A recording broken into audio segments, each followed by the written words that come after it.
but drivers, the guys in the platform on the chariot supposed to have a weapon, and that weapon have a weapon range, and they're supposed to attack together with the chariot. Does this mean that this unit was missing an attack animation, or they were not attacking at all?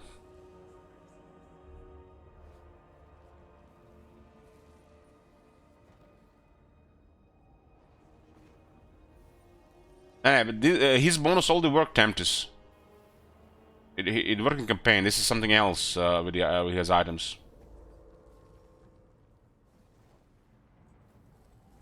Because Alistair on a chariot is broken. He doesn't have attacks or attack animations. Which means most of the damage is not gonna be happening. Weapon docking animations.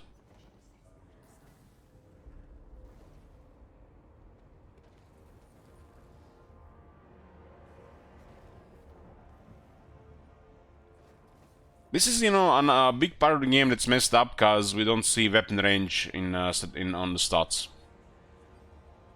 They were trying to dock with the Sevastopol but couldn't. Well, it's for the best. Alien is on Sevastopol. Are the arrow models or the Evergreen Court Guards? What? Why do they need arrow models? Don't they shoot the magic bows that creates arrows out of thin air?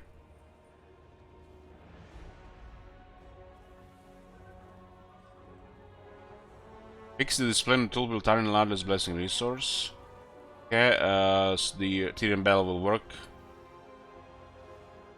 Military advancement, trade advancement, culture advancement technologies now provide small bonuses upon research. Oh, they remembered. Maybe they fixed the dwarves too. Why do they do this one at a time, 6 to 2 years apart each? Like, what the fuck? Why not just do all of them at once? Just go to the technology tree, see which ones don't have anything, and just add something. Why do this like this one now, next one 6 months later, the next one 2 years later, and forget about the third one for the Warhammer 4?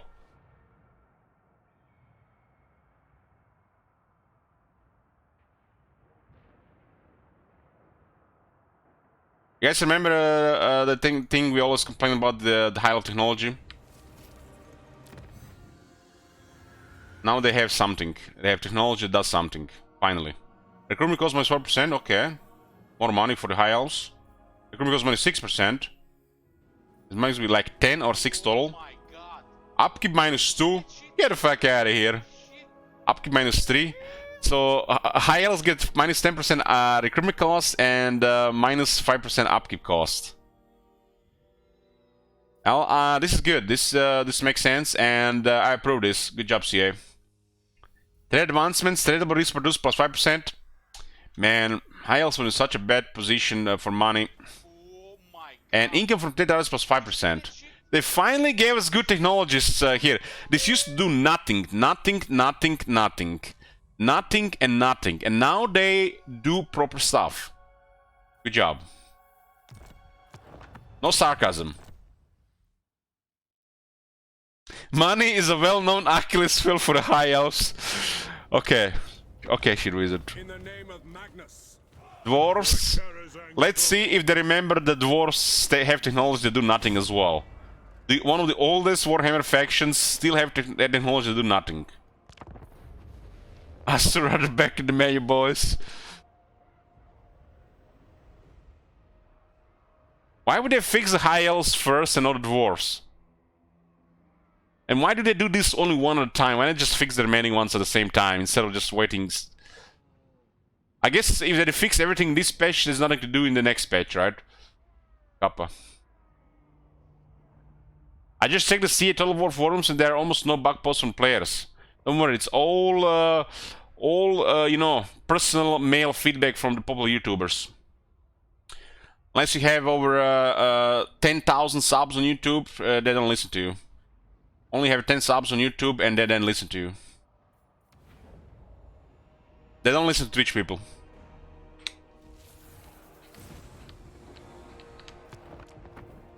Good. Grimnir's axe thirsts.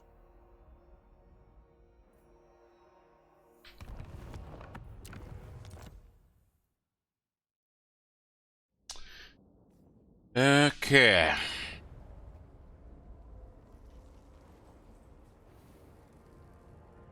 General updates for the Kislev. Boyar now grips his weapons appropriately in the porthole and deals view. Fix an issue where little grump would clip through their sleds when taking fire. Okay. Fix an issue where Tsar guards with their weapons would have their swords snap into different position while positioning from walking to running. We don't want snapping. Ice guard glaives and ice guard swords can now be properly dismembered. We can cut off their heads. Nice. It's not like those units you want to fight in melee, right? But something if you have cavalry, sure. Fix an issue where Boris Ursus quest item armor version wasn't being awarded in more empires. Festus, a threat to the Kislevian border, has been added to Catherine and Costaldan long victory objectives. For Boris Ursus, the Warhorse of the Apocalypse target will no longer be a long victory objective and will remain exclusively as a short victory objective. Lizardman, you guys think the next big update will rework Lizardman? Like the first rework after, you know, I mean, I don't even count Chaos as a rework, that's just, you know, DLC, right? I guess, you know, they went with it because they were lazy, they want to rework another faction. But I think the first big update should rework the Lizardman. General updates. Graphical issues with colts, feathers are now fixed. The King Priest animations now play correctly when the top is staggered on Terran Mount. Hyperductus animation no longer stutters. Characters will no longer snap around while turning during combat. Fix Goroks, steer-toes and tic-tac-toes level up. Voice-overs not playing correctly. Important stuff.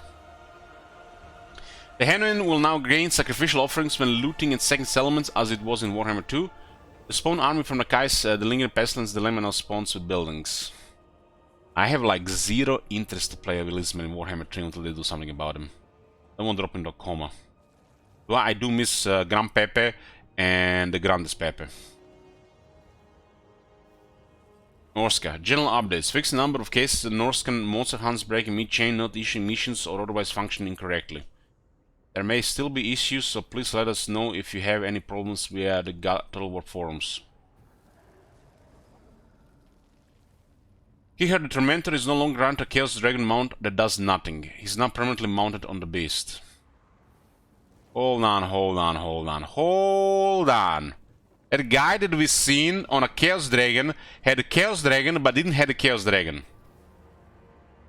It's like the Empire Captain you get from the Vermintide Crisis. He has two mounts, but he's on foot.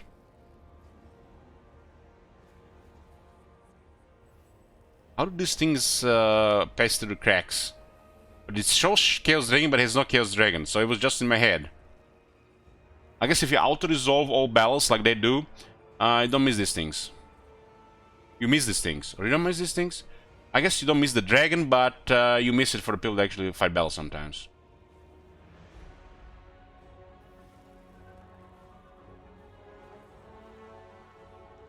Okay, I'm gonna read this one, boys. A Nurgle dev note. In this multiplayer update for Nurgle, we are making their Chaos Shrines more expensive on characters while encouraging the inclusion of elite monsters and Chaos Knights in the meta. So, yeah. Elite monsters.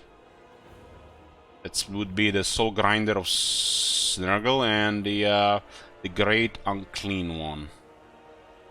The Land Chariot is still fucked. Uncle Faruncle's sword now lies close to the ground upon death, reducing jitters. Uncle Faruncle's head has also been updated to match the rest of his body, if only we were also lucky.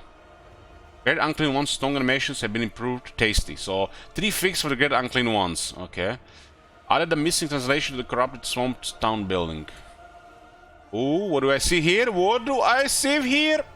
Great Unclean One. The unit was found to be underperforming when matched with lower tier high-end anti-count units. So we made a few ticks. 10 more armors for the Great Unclean One. Hands up. That helps. That helps a lot, especially against projectiles. Entity radius has been lowered. No longer a pincushion, just a... My bad. No longer a large pincushion now, just a medium pincushion. This means the entity will have a smaller surface area to hit, helping it should become surrounded. So, 2 more splash attacks and 10 more armor. So this is good against infantry And I've been hitting cavalry and stuff, so the damage doesn't get wasted. 10 more armor, this actually helps quite a bit. This is a good buff for the Great Unclean One. Might even be better now on the base without, you know, needing to unlock all technologies to be playable.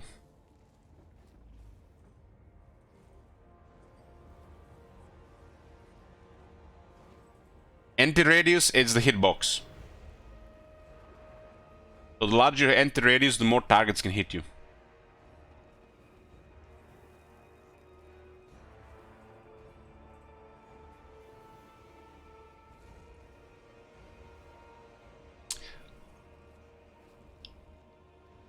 Ogre Kingdoms. Ogre Firebells heroes have love voiceover will now play correctly. Campaign, the text for Ogre Kingdoms along with the condition now correctly describes them. Ogre Kingdoms along with the conditions now accept vassals and allies. Settlement held requirement increase 6 to 8. Saber Mountain has been added to the region target list. Fix an issue when an Ogre contract would be issued by a vassal targeting their master. Good thing we don't play Ogres to see that shit melt our brains. Skaven, let's see what do we have here. Snitches clan colonies time no longer resets when loading a save game. Oh, that's cool. Skaven plagues will now apply the correct set of effects to armies. Packmaster animations along with Throat's idle attack animation now play correctly on the Broad Horror Mount. The Rogue animations will now play correctly. Warlord no longer T-pose after dying in a Brood Horror Mount. Eekid's Skull channeling voiceover now plays correctly. Fix an issue where a hero would not spawn from Rite of Doom if the target to spawn them was under siege. Yeah. Can use it if it's under siege, alright.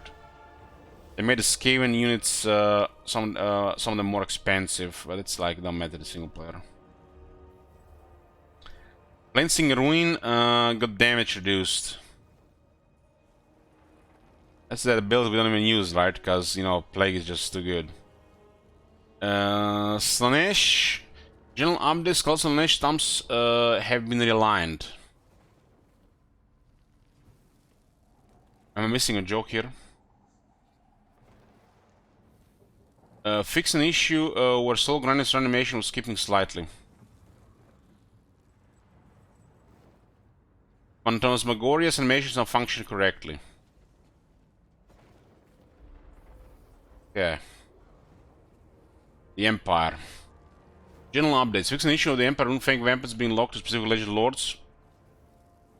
So that was not intended. Like people defending in the chat, you know, leaking some stuff, saying that, you know, that's lore friendly. Fix Vulgar so still the level not increasing after selecting a dilemma up option that increases it. Handgun and its dead animations not play correctly. As impressive as it is, handguns no longer hold 2 guns in the same hand. What? Hey Scotty. Are we going over the patch notes? I have to actually be doing something else right now, but this was too good to resist, so I'm avoiding real life obligations. Added a Hellstorm rocket battery destroyed model to be consistent with other artillery units. Great cannons now unsheath their swords in a fight. Reduce the snapping in the suit zone guns turning animations.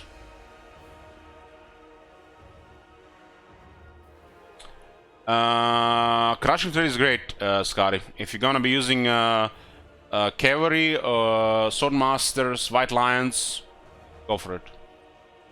Those are the units that are gonna benefit the most from it.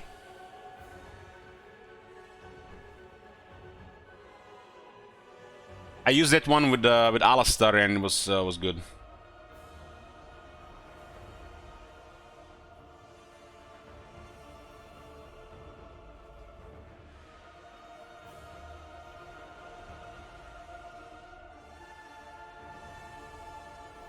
No, no, no, no, no, no, no.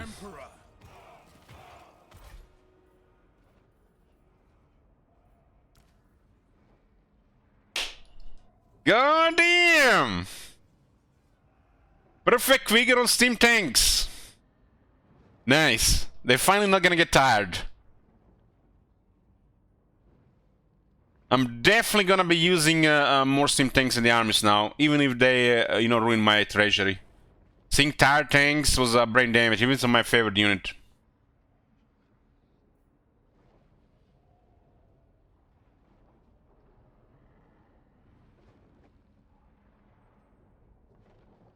Carl's screen as Fran's personal leadership skill Indomitable has been replaced by the health skill Tenacity.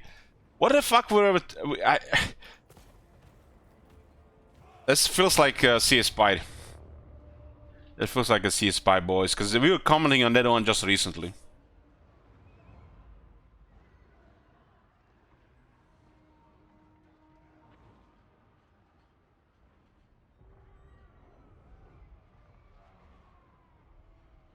Spending 5 minutes long with a steam tank.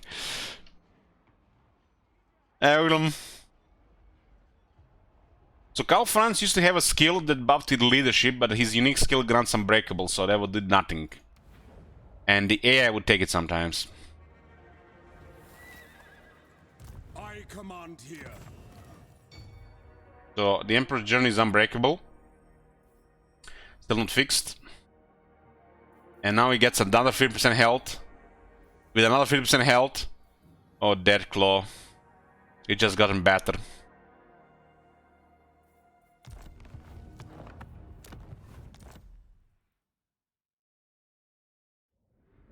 Tomb Kings. Discussion Sec, he does. It's like a very strong discipline. Dev note, while we are generally pleased with performance of Tomb Kings, the interaction with the common mechanic is still not very... They're pleased with Tomb Kings. They even played Tomb Kings campaign. Do they know that everybody can get 3 armies before Tomb Kings get a second army? We therefore adjusted the leadership values to work better with the crumbling, as well as toned down the healing capacity provided by Bretonnia souls. What in the fuck is wrong with them? They finally had proper leadership value, and the Realm of Souls was fine. Goddamn multiplayer. They nerfed the leadership, and they weakened the healing.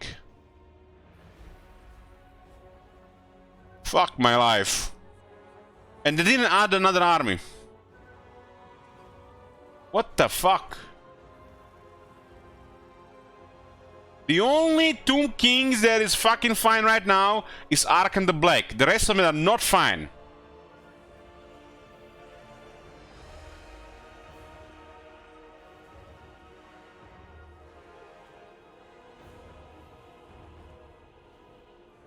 Set short victory targets now include Walkman replacing a leader.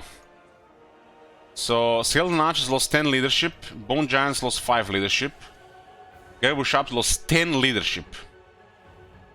Cambrian War Sphinx lost 10 leadership, tier 5 unit. Nekara Warriors lost 10 leadership. 10! 10! Why not 5? So, in campaign, this is 55, in battle 51. 45 to 41, back to shit. What the fuck is wrong with them? There should have been 5 leadership, 5 leadership, 15 leadership. Their most elite unit. Skeleton Warriors lost 5. At least they didn't revert it back to 30. Skeleton Leadership lost 10 leadership. Skeleton Archers, 10 leadership. Doom got 5, that's fine. This is really bad stuff. This is really bad stuff. They should have lowered this by 2, not by 5. 2. 2 is all they allowed for this shit.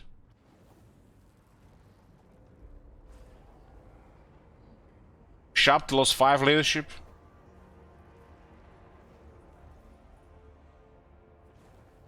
And the Realm of Soul was like 50% nerf. Not 0.1 nerf, but 0.2. What the fuck, man? They did good shit with this change with Tomb Kings, and now they fucked up again.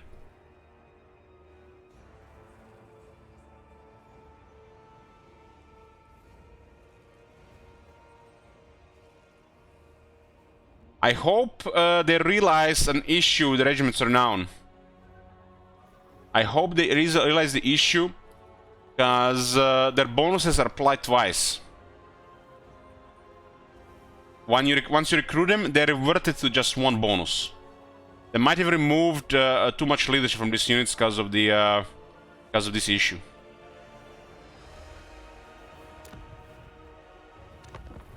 Summon the Elector Counts. Sick blood does not serve.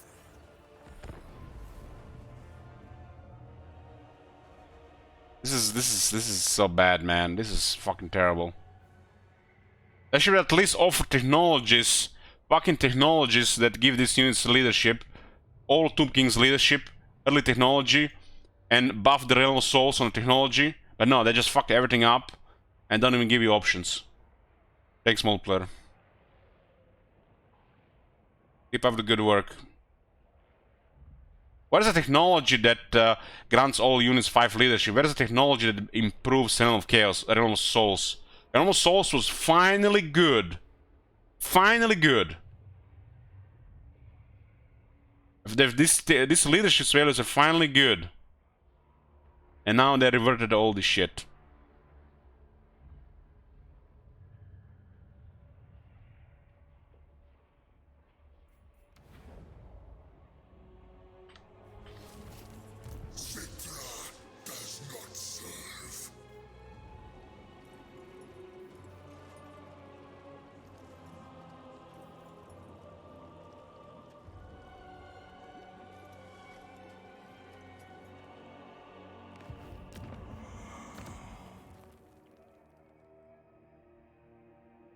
Looks like the bug with the regiments down is still in the game.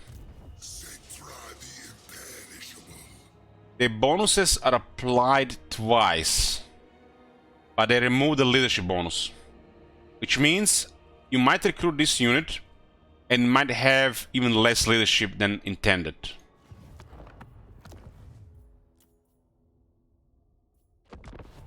They don't even know about the bug with the Regiment's Renown screen.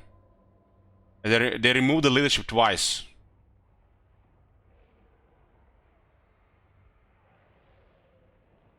Because this unit's supposed to have 75 leadership, but the bonuses apply twice because of a bug, and they removed 20 leadership.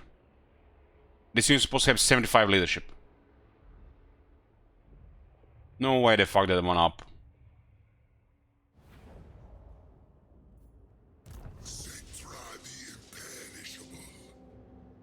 I don't have Regiment's Renown available.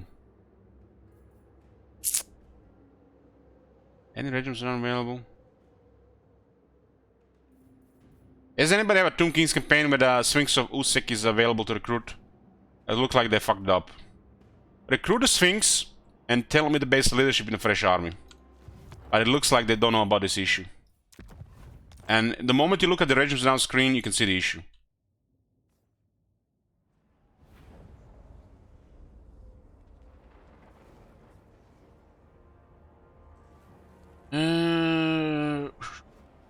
Zinch means the magic manipulation feature now lines up with the correct provinces in the southern Chaos Waste and area and Mortal Empires. Stunning Deviants applies correct recruiting, includes to all lore of metal casters.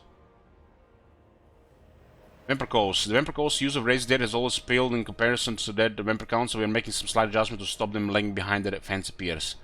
And as of with the Tomb Kings and Vampire Coast, we have adjusted leadership values to better work with the Crown mechanic. General updates. Increased the size of Raised Dead pools and made them scale in relation with corruption for the Vampire Coast. They're now in line with Vampire counts. Oh, that's a good thing. The fan animations have been adjusted to reduce snapping and jittering in combat. Fix an issue where the tittle units suffer visual glitching when sodden with blood. Now the glitching is purely emotional. Animated Hulks. Back to 35 leadership, so they have 31 leadership. Monsters, by the way. Dead Strict Terror guys, back to 45 leadership, that's on Legendary 41. Rolling around 55, that's fine. Rolling per million is 45. So yeah, that just made them shit again. A lot of these units.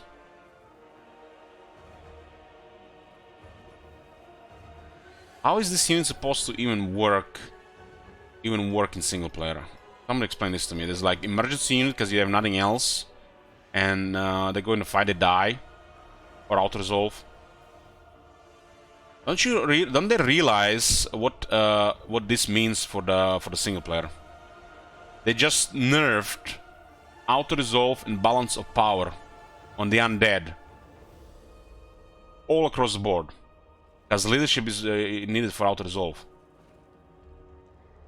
So they made the AI versus AI weaker. The AI, now Tomb King's AI is back to shit on auto-resolve, especially for the player. Vampire counts worse in auto-resolve as well. Don't they know about what's gonna happen in single player with these massive changes to the whole faction? Now you see Vlad, you just auto-resolve. Auto-resolve. You get guns, auto-resolve. Don't even bother with fighting, right?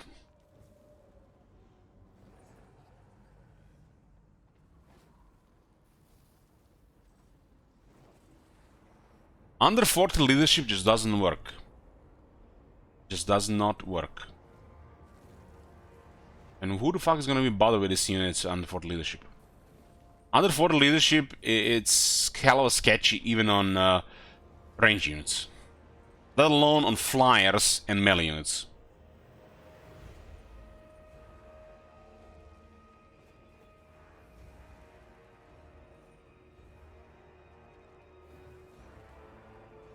Oh my god, Black Periapt is a multiplayer item and they just nerfed it.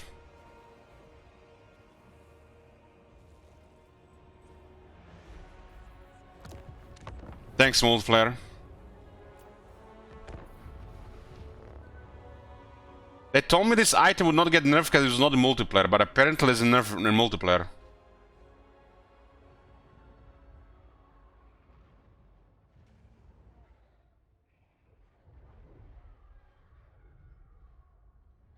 Let's take all the fun from the game. Let's take all the fun from the game.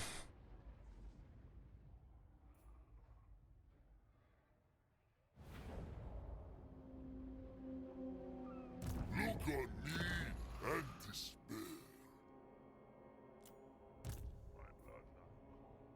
Yeah, they nerfed Black Periapt.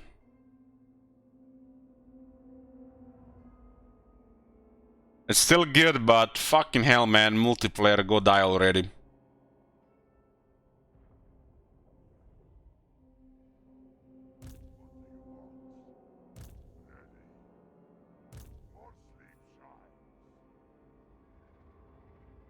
It's still the most powerful item for vampires, but it got nerfed. What they did to Forbidden Rod? My cruelty knows no limits. They nerfed Forbidden Rod too. The Forbidden Rod is in the much worse version of Black Periapt.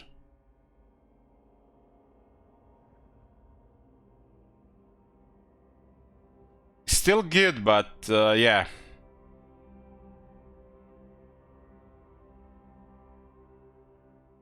For the vampire counts, Forbidden Rod nerf doesn't matter, but for other faction matters.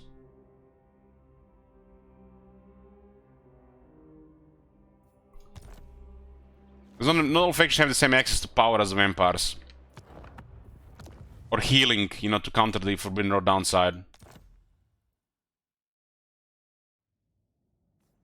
So they nerf the good stuff, but they don't fix the shit, yeah, exactly.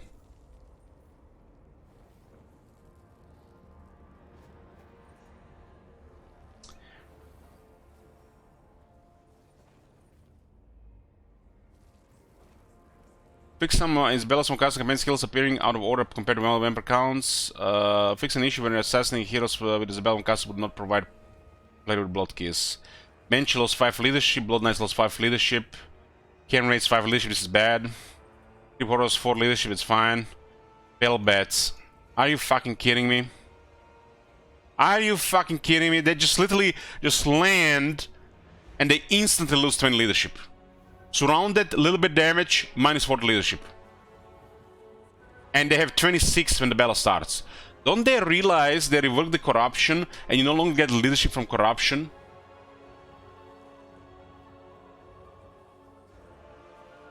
What the fuck are they smoking, man? This is 26 leadership unit when a battle starts. They don't even work with 35, man. They should get 40 leadership. They should have 40 leadership. They don't work with 35. Fucking multiplayer, man. You're never gonna recruit this shit ever again unless there's a garrison or something. Don't even bother with these technologies. Just ignore the top right of technology tree. Don't even bother with fell bats. Just expendable, squishy as fuck units. They're not even gonna die from being hit. They're just gonna die from being surrounded. That's how fucked up it is. Elven Warriors lost 5 leadership, at least they rewarded only 5. 5. Terrorgeists, you were good for 5 minutes. It's another unit that gets surrounded and needs leadership. Terrorgeists can literally land into units of crossbows and start crumbling because of leadership. I've seen it happen.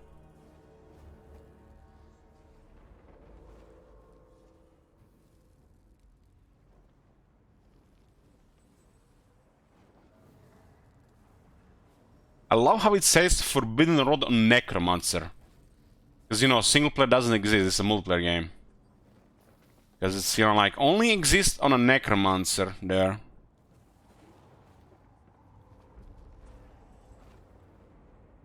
Wars of Chaos. Week's numerous instances of shield on displaying correctly, no Chaos Wars variants. Belakor is an issue where Belakor was missing his 2 starting spells. Correct manufacturing skills in Mortal Empires. This issue where Belakor could apply Demon Prince conversion timer to a character that was already being tracked.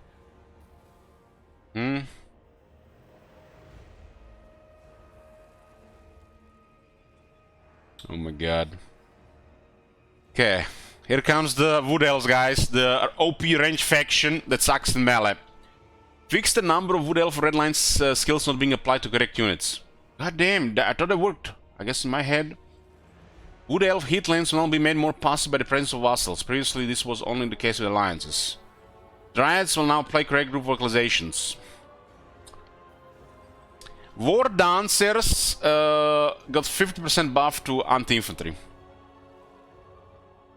Finally can do some melee with War Dancers. Finally playable.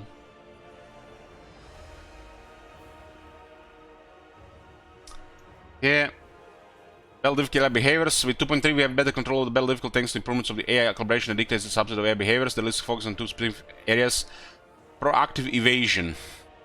This behavior refers to AI willingness to proactively evade incoming damage from spells, artillery projectiles, and light projectiles while fighting in settlements. Whereas before the AI was proactively trying to evade spells and artillery regardless of difficult setting, this behavior will now change based on the selected difficult setting. Easy difficulty, no evasion. Normal difficulty, spell evasion. Hard difficulty, evasion enabled against spells and light projectiles while fighting in settlements. So the AI will not try to evade any incoming spell or artillery projectiles in playing on easy. So if you don't want to get any brain damage, boys, just play on easy. Normal difficulty spell evasion. When possible, the AI will try to evade any direct damage incoming from spells.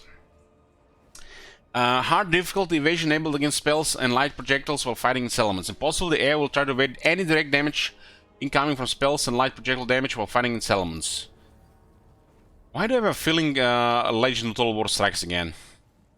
Very hard difficulty. Evasion enabled against spells, artillery, and light projectiles when fighting in settlements. When possible, the AI will try to evade any direct damage incoming from spells, artillery, shots, and light projectiles while fighting in settlements. It's gotta be a CA guy trying to watch Legend of Total War, and Legend of Total War doing those sieges that take 30 minutes, because, you know, he has no army, while having multiple elite units that just grind down the enemy no problem with minimal losses, but instead he uses a wizard for 30 minutes to have no losses. And every time he would come to this stream, he would do the same thing. This happened to me a couple of times, the same shit happening. And the CA guy would do the same thing, you know, because he has 8,000 viewers. And they would see this, and this is why they have this shit in the game.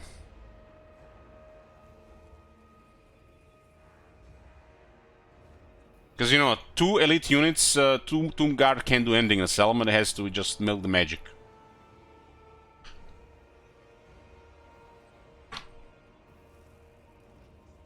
Legend quit streaming and playing Total War? What? When that happened? First time I hear about that. All the notes, all the these aforementioned behaviors, all the existing battles, but the now changeable battle difficulty settings. Already noticed in which the AI will try to enact these behaviors is not absolute, meaning that if the AI has more critical tasks queued up, it will execute them first. For example, if the unit is engaged in melee combat, it will try to resolve the outcome of that interaction before trying to evade artillery shots. In a multiple context, the host battle difficulty settings apply to everyone. This is just first an iteration of this system. These systems. To work to refine the systems continues. Broadly, our long-term vision is to improve the battle experience by providing a better calibrated AI difficulty challenge, and B, increase the number of AI battle difficulty options available, despite the impact of changing these settings. He quit streaming and focused on YouTube content. He did not quit Total War. I see.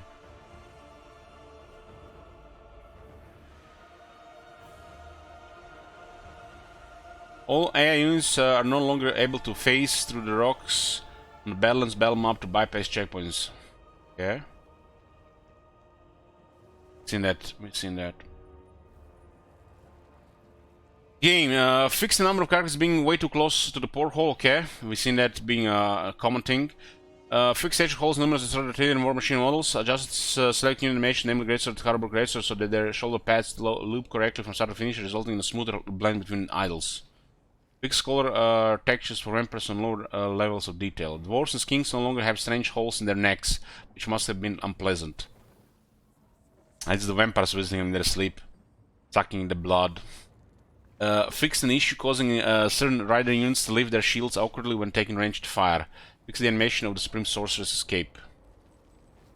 Audio. When are we gonna read all this? UI. Fix inconsistent text across the slaughter in the deep and watery grave skills for Salos Darfin. This isn't text. Shitwizard says this patch gave me a strange hole in the head. Imagine that shit wizard, they fixed the undead in a previous patch, now they're fucking them up again. It's just better, right? Highly volatile game.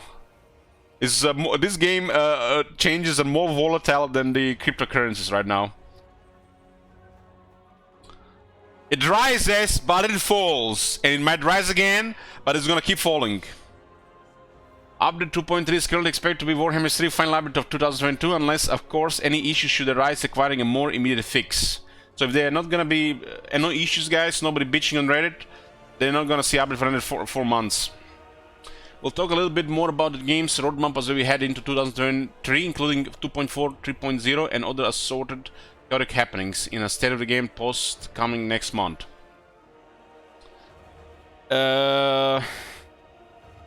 Avoidable rare multiple crashback, who cares? And that's it.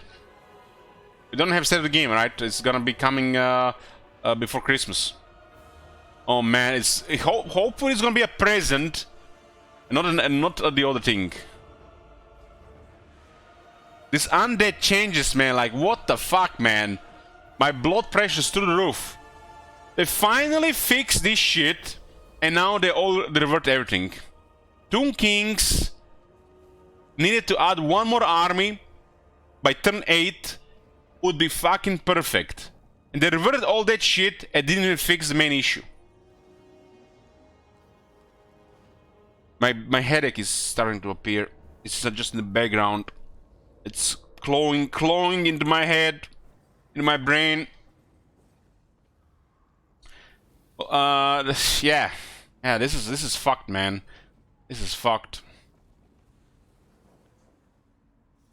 Multiplayer fucking undead again.